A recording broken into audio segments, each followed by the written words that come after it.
जरा सोचिए, उर्दू का पहला अखबार कहाँ से प्रकाशित होना शुरू हुआ? दिल्ली से, लखनऊ से, हैदराबाद से? जी नहीं, इसका प्रकाशन शुरू हुआ था कोलकाता से, और वह भी एक बंगाली हिंदू ने इसका प्रकाशन किया। ये तो आपको याद ही होगा कि कोलकाता से ही हिंदी का पहला समाचार पत्र निकला था।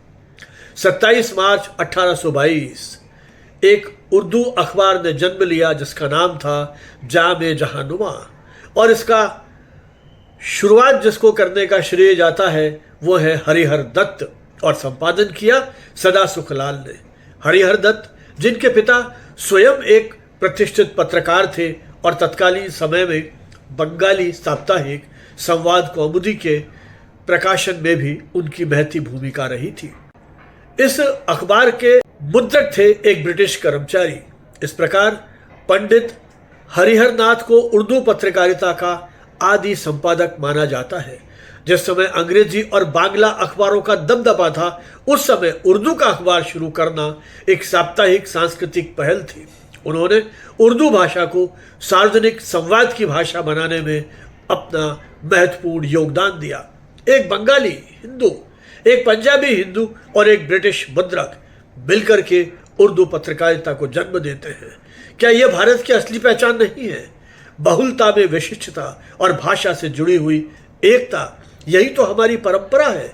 यद्यपि जाम-ए-जहानुमा लंबे समय तक प्रकाशित नहीं हो सका, फिर भी उर्दू पत्रकारिता के इतिहास में इसका नाम अमर है।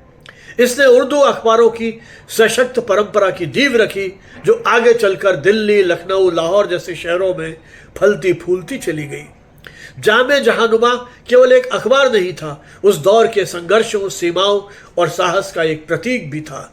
भाषा की चुनौती, आर्थिक संकट, राजनीतिक दबाव, सामाजिक आलोचना, इन सभी बाधाओं के बावजूद इस अखबार ने उर्दू पत्रकारिता को आगे बढ़ाने में अपना महत्वपूर्ण योगदान दिया।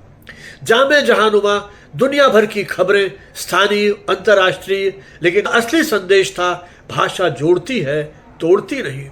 बंगाली, उर्दू, फारसी, संस्कृत सब मिलकर भारत की पहचान बने। सीमाएं तो औपनिवेशिक राजनीति ने खींची है, लेकिन भाषाएं वे नदी की तरह बहती रही, एक दूसरे से मिलती हुई। जब एक बंगाली ने उर्दू को आवाज दी, तब भारत ने दुनिया को यह बताया था, हमारी भाषाएं अलग नहीं, हमारा दिल एक है।